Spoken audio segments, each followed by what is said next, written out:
Welcome back to another episode on the Aaron Dowdy podcast. My name's Aaron, and in this episode, we're going to be talking about how to let go, how to move on, and how to make 2022 your year. Not anyone else's year, not your mama's year, not your dad's year, but your year. And if you're really selfless, maybe you'll have such a good year that it'll also help other people. So maybe that's a benefit of you listening to this podcast episode. Now, first off, the other thing I want to mention with this is I believe that 2022, for many of you listening to this episode, if you are what we call a star seed or a just somebody that has woken up, many people that find themselves in my content, are people that have been through a lot of pain in the past. And from that pain, you then grew to a place to where you had pressure that created a spiritual awakening. And I believe that many of you listening to this podcast episode right now have gone through this level of pressure because you are meant to really embody a new version of you in 2022. It is time to step into your power, and it is time to let go of the things that aren't deeply serving you. And throughout this episode, that's exactly what we're going to be doing, is we are going to be releasing that which no longer serves us, so that we can give ourselves more permission to be who we really came here to be. Now, this is also about understanding really the magic of detachment, of letting go. The key to raising our vibrational state of consciousness is really more about letting go than wiring in. It's like there's an Abraham Hicks quote that she talks about quite often, that all we have to do is think of it like a bob in the ocean. If you hold down a bob in the ocean, a bob normally bobs on the ocean, you hold it down, how does that bob get back up? Do you have to raise it back up? No, you just let it go and it naturally raises back up to the surface of the ocean. Many of you listening to this right now, and pretty much everyone on the planet, the key to you raising your vibration is you letting go of the resistance, letting go of the attachment, and letting go of the limiting beliefs that are keeping you under the surface, that are keeping you in resistance. That's it. When you let go, your vibration will naturally begin to raise and you will feel more free. And it's a process of awareness too. Just becoming aware. If you become aware of the ways that you're holding yourself down, you then give room for yourself to then release it. And it's really also a choice. Before I started, or even in this title, it's and make 2022 your year. The way you make 2022 your year is you simply make the choice. That's it. And 2017, I made the choice to go daily on YouTube, and I simply chose that was going to change my life, and it did change my life. That was it. It was a choice I made. I think a lot of times, especially in like the spiritual community, we're waiting for things to happen. We're waiting to see 11:11 on the clock. We're waiting for a certain date that we think will change everything. And because we're waiting, we're prolonging our own transformation. If we were to simply decide, that's where everything begins to change. I was watching a show last night called Cobra Kai. And I can't believe that I'm using Cobra Kai as an example for something that we can learn, but it is a good show, so I don't see why not. But Cobra Kai is about Karate Kid. It's like a new remake of the show Karate Kid. And there's this one, I think her name's Tori. It's the daughter of Daniel, who was the guy in the original show Karate Kid. And she's like a teenager, and they're all learning karate and stuff like that. And her mom is like cool with a bully, that this girl that's like the evil girl of the show, that trying to let her go back to the school, and trying to kind of like, she sees the pain in this girl, so she's trying to let her go back to the school that her daughter goes to, and the daughter is all strung up about it. She's angry about it. Why would my mom and my dad betray me and like allow this bully girl to come back to the school?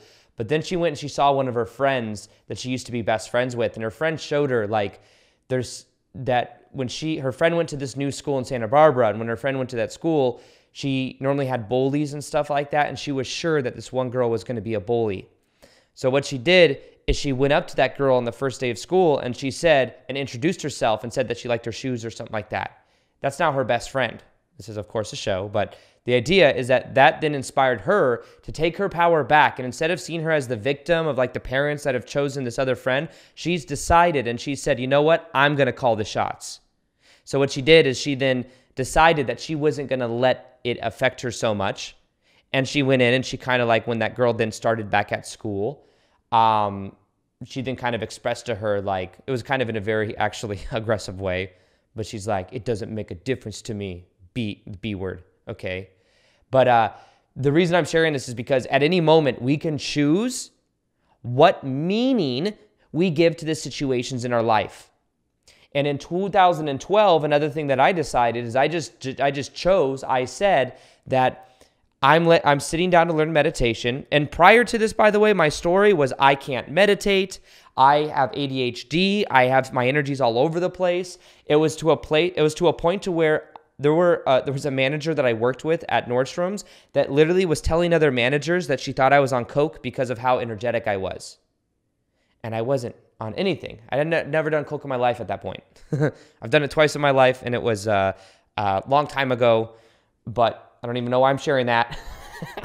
Vulnerability wins. But it's something that I did so I had never done at that point, and then she was saying that about me, and I was like, why is she talking smack about me? That's literally what people thought about me because of my energy. So why would Aaron, that, ecstatic version of me with a lot of energy, be able to meditate?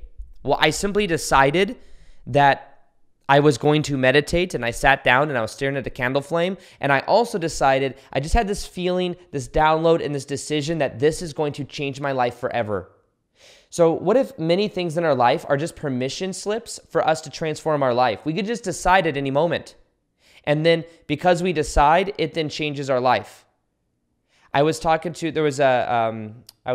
in a live, I'm running this 21-day magnetic abundance challenge right now. And there was someone I brought on that I was coaching or like listening to the other day, yesterday actually. And one thing she said is like, she had a crazy traumatic past, and she was being walked on by her kind of like narcissistic husband. And then what happened is one of her sons died. And when that happened, what happened is she decided in that moment that no longer was she going to take her shit from her husband. And she gave him the ultimatum, either you stop treating me like this or I leave. The meaning she gave to her son's death was that she was no longer going to put up with certain things. Like there's certain meanings we give to things that then we make a choice about something that we're going to change about ourselves. But the thing is at any moment we can decide that. But the thing is we're also training people to treat us a certain way. If we have trouble setting boundaries, then it's because we, over time, have allowed people to influence us to where then when we do set boundaries, they don't believe that, what in what we're actually saying. So the key and the reason I'm sharing all of this with you is every single one of us has the ability at any moment to make a choice about who we are that then transforms our life. And the thing that gets us to that choice may sometimes be very intense. Sometimes people only make the choice once they've hit rock bottom. Some people make the choice when there's a lot of, I was listening as well to a Dana White. This was kind of interesting, but I'm really inspired by Dana White. Dana White owns UFC. He doesn't own UFC, but he's the president of UFC. He's a very charismatic guy. Dana White was talking about on Tony Robbins' like live event thing. He was talking about what made him like successful, and a lot of it was his certainty of choice that he made, and like with UFC and making UFC what it is today. Because I do enjoy watching UFC. But one thing he said was he was in Boston. He was born and raised in Vegas, which is where I'm from, so I thought that was kind of cool. And he then moved to Boston for 10 years. And when he was there, he was being like a boxing promoter, or he wanted to be a boxing promoter, and he was starting to get into the business. But then one thing that happened is the mob in Boston started coming after him, and they kept telling him, you owe us money. If you don't give us $2,500, you won't want to see what happens. And then he's like, what? I don't have $2,500. Why would I pay you? And it went months with nothing happening. And then all of a sudden, these guys called him back and said, hey, you owe us $2,500 before tomorrow, or you don't even want to know what's going to happen. He then get on the phone with Delta, and he got a one-way flight to Las Vegas. He left everything in Boston that he owned, his TV, his couch, everything, and he just moved to Vegas. And he moved back. And that was a moment he had some scarcity. He had some urgency there, but guess what? He made the choice and he moved. So it's interesting because there's things that can happen, and there's some people, and by the way, he said that there were people that stayed in Boston that didn't pay up. Guess what happened? He said that people were finding bodies on the beach and stuff like that. Like there was crazy stuff happening for the people that did stay. So he was happy that he moved. Now, at any moment though, we can almost Jedi mind trick ourselves as well to take action. I got to a place when I was working at that 9-to-5 job where I was just continuously having to deal with that of corporate politics, having to suck up to get the schedule I wanted. I just wasn't happy, and I just made a choice that I'm going to make videos every single day on YouTube until my life transforms. And that choice created a new reality for myself. But I had to also let go of the old mentalities that was keeping me stuck in that reality. The old mentalities was that I need a 9-to-5 job to feel safe. There was the mentality that I'm not good enough to even make videos. I'm not credible enough. I live at my dad's house. I don't know how to edit. I don't know how to film. Like I had all these doubts, and I had to let those go for me to step into a new version of me. So the reason that I'm sharing all of this with you is that you can become aware of the stories, the limiting beliefs, and the excuses you are telling yourself that is keeping you tied onto the old. And to let go, it is really about awareness and choice. Now, the reason it is sometimes challenging for us to let things go is because we're afraid if we let things go, then we're afraid of the fear of the unknown. So if I let go of my 9-to-5 job, I'm going to be in this unknown. But it is also a different value system. When I look at, I was talking about this with my dad and his friend when he was in town like a month ago. The value system that I have now that I become the full-time version Aaron that like makes YouTube videos and has a business is that I value, and even when I had the 9-to-5 job, I also valued this. I value being able to create my own paycheck. That's what I worked a sales commission job, went in every day, started at zero, and I liked that mentality. But then what happened is I also had that to where I still was getting paid a paycheck every week. We got paid weekly at Barney's, New York, which was interesting and nice. But my dad, though, he's a fire investigator. He gets paid a pension. He likes the security of that. He likes knowing what he's going to get paid the rest of his life. He likes that, and there's nothing wrong with that. But it is a different value system from when I was going to that to when I started making videos on YouTube to where now like I have online courses, I do live events, I do retreats, workshops, all this stuff. It's different because it's not steady. It's not that it's not steady, but it's not predictable. I value and I like the newness of that. I can blame it on my Gemini moon. I like the newness. I like change. And for you, one of the things you might have to do is let go of an old value system, an old virtue system that maybe you used to live by. So in this last year, what I want you to do is to look at different aspects of your life and look at what's not working. And for me, over the last year, I've let go of the people-pleasing, nice guy mentality. I've let go of believing I have to really work hard, believing I have to control everything, that I can't trust people on my team. I've got this mentality that has kind of kept me in this rigidity, where now I've had to become aware that I value certainty very high on my list. And if I could start to, in a way, trust the universe and step into the unknown, that's where more magic is. I can look at the past and see that I used to value being told what to do. Even though I didn't like it, I used to like getting the certainty of a paycheck working at Barney's, New York. And the fear of the unknown, of what people will think about me, of the judgments, like those were all things that held me back. But I had to let go of also caring what other people thought. So this is what you could also do for this year, is look at your values and just become aware of what are your current like stories about reality? What are your current stories about where you are? And then just make a choice that you're going to adopt new values that are actually in alignment with the real you. So my new values are, I value authenticity over everything, vulnerability. And then I've taken off of my list validation and approval seeking, which is something that used to be on the top of my list subconsciously. And as I started to become aware of these things, and as I started to release these things, I started to feel like a completely different version of me. And for 2022, the thing I really believe it's asking of you is it's asking for you to have courage to step into the unknown, to have courage to start that blog, to have the courage to start going after your passion, to have the courage to maybe even apply for a job that you don't think you're worthy of, or to start your own business. Many of you are coaches or people that want to do life coaching, but you don't believe you're good enough. You think you need one more certification. You could start with where you are. That's what I did. I don't have any official certifications or degree on that of like making YouTube videos or coaching or metaphysics. I'm just extremely passionate about what I teach. And when I even look at like what I'm moving into for 2022 is I want to just do what I want to do. And for a long time, I've kept this perpetual motion going of making YouTube videos, podcasts, content on YouTube. And it's like, I want to do live events. I've been talking about it for fucking years, and I'm really tired of talking about it. But I actually have like 5 events planned this year. So it's already happening. But like, there's a part of me that feels like I still have to keep the grind going and the momentum going of the past version of me. And I'm realizing now that like I can take a step back and not have to grind so hard and do things that feel forced. I just want to do what I enjoy doing. Like now the way I make decisions on what I want to do, it used to be like, what's the most financially reasonable decision? What courses should I launch? What should I be doing? Well, how many videos do I have to make a week? Because I used to make videos every single day on YouTube for years. Now I make 3 videos a week, and they're all podcast episodes that are going on the main YouTube channel. But what I realize is, what am I most passionate and excited about doing? I'm most passionate and excited about, I also want to do like interviews. I want to bring on other interviews with like other people in my niche.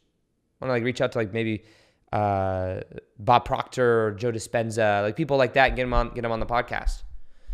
And I'm excited to do that. So that's how I know that that's something I want to do. But the thing that I encourage you to do is to have the courage to step into the unknown.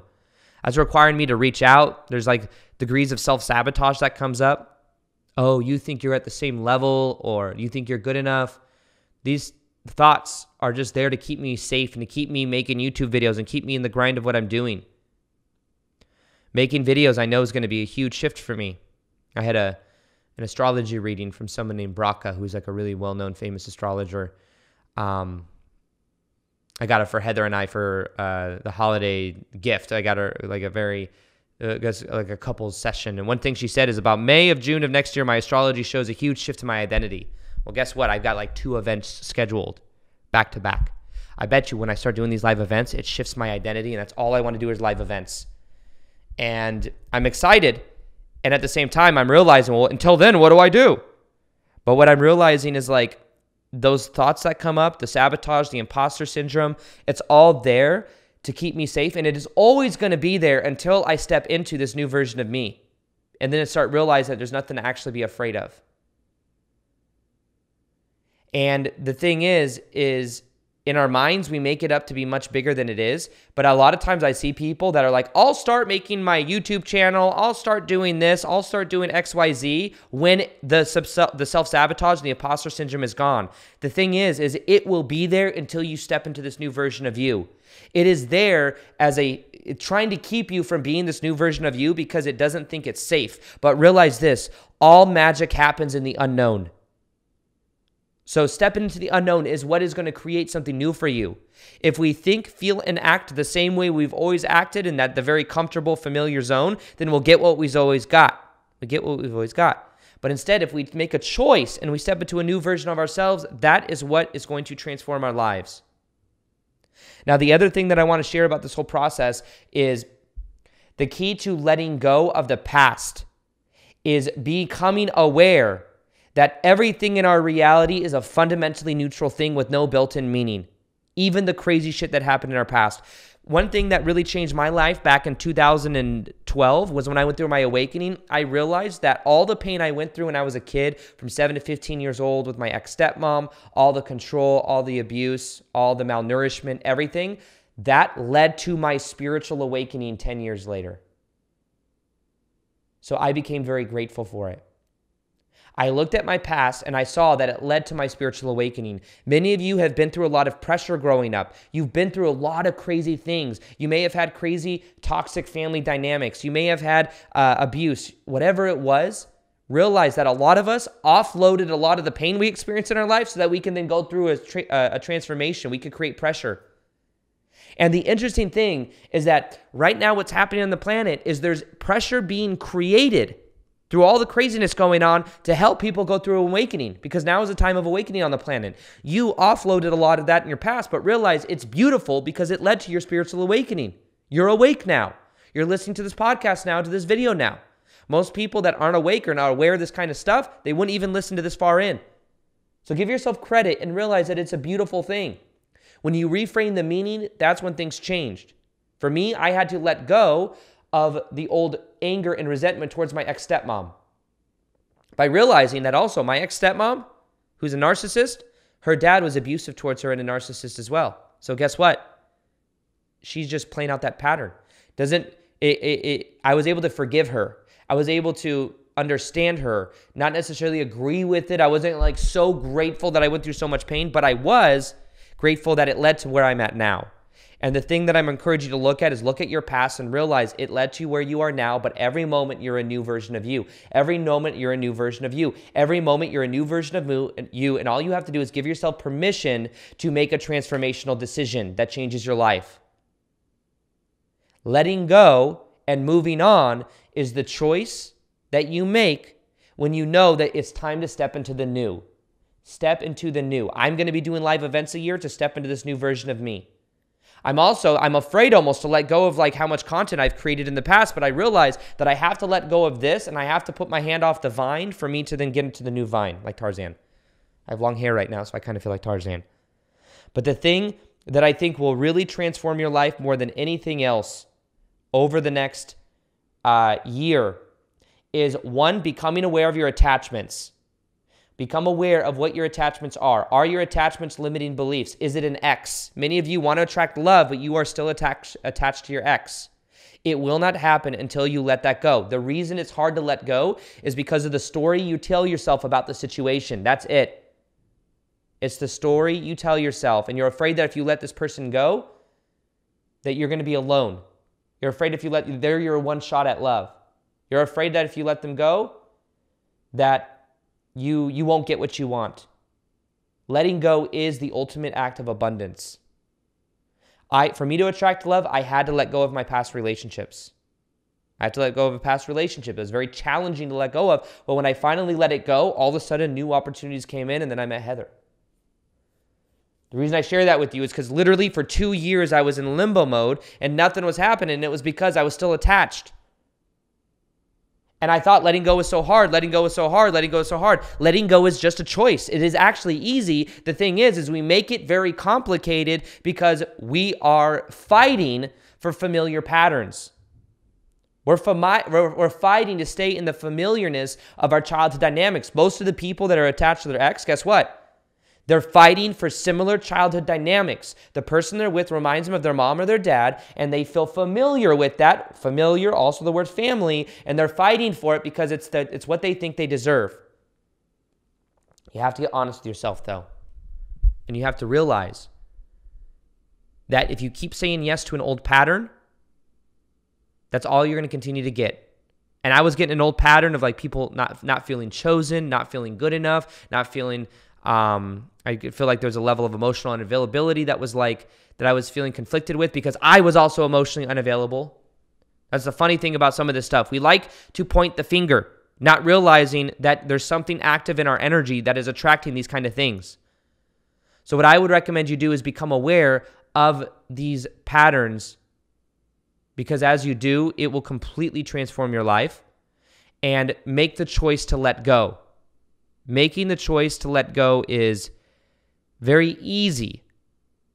It's just that to make the choice, we make it complicated where it's like, no, I shouldn't choose that because we're all conflicted on the inside. Letting go is extremely easy. It's just a choice. And then wiring in a completely new version of you in 2022 is extremely easy. All you have to do is make the choice. I made the choice to make daily videos in 2017, transform my life. I made the choice in 2012 to meditate, change my life. I made the choice to let go of an old identity of having ADHD, and I started questioning what I'd been told. Doctors told me I had ADHD, therefore I believed that was my reality. Instead, I started looking at things differently. I started questioning my reality, and I started being a new version of me. You can give yourself permission right now to be a new version of you. And as you make the choice and as you embody it, you don't look to the external to tell you that you've changed. You simply make the choice. And what you'll find is that when you do that, reality begins to change on the outside. And another thing, a piece of advice I'll give you that changes everything is do whatever you're doing or be who you're being because it's who you are, not what it'll get you. When in this next year, I'm going to be doing live events, not because it's going to mean this or that, because I just know it's who I am. If I make videos because I wanted to get views, then guess what? You'll feel that resistance. What's funny is when I make these videos and I'm trying to like get a hook in the beginning of the video so that it does well on YouTube, and I have all these like things in my mind, it's not as authentic and raw, whereas I just started this one, wasn't overthinking it, just decided I was gonna be vulnerable and share these things with you, and guess what? It just comes out a lot more naturally and easily. Take the filters off, take the buffer off, and simply decide who you are and how you're going to show up in the world. I realize as well, I ask myself sometimes, like, why have I not been invited on certain podcasts? And why am I not at this next level, in quotation marks, that I make up in my mind? And I thought maybe I need a central message. Maybe I need to be more clear on my marketing. Maybe I need this, maybe that. And I'm realizing I just have to fucking own myself. I just have to own who I am and to know it's enough. I've been trying recently to like come up with like, what is my niche? I've got my YouTube guy telling me to like just focus on the attract love niche. I got somebody else. I got all these like thoughts and stuff, and I'm realizing, what do I want to do? Who am I? I don't have to put myself in a little box. And I just have to own who I am and realize that there's not a problem. It's not like I feel like I need something, and that's why there's energy that's coming off of me that feels like uncertain. Like I need my marketing message. I need this. I need that. Why can't I just be myself and give myself permission to be that, whatever that is, and make it way less complicated? So that's what I'm realizing changes everything, is when I begin to apply that, it's extremely powerful. Now, for 2022, there's 6 steps you can take. This is what I call the shift experience. This is one of the most powerful episodes I have ever made. I promise you that. You can check it out by clicking right here. Do these next 6 steps for 2022 and watch what happens. It will build on everything we talked about in this video and help you wire in a brand new you. This episode, I'm going to show you the 6 steps that you can use to completely transform your life in 2022. I'm sure you've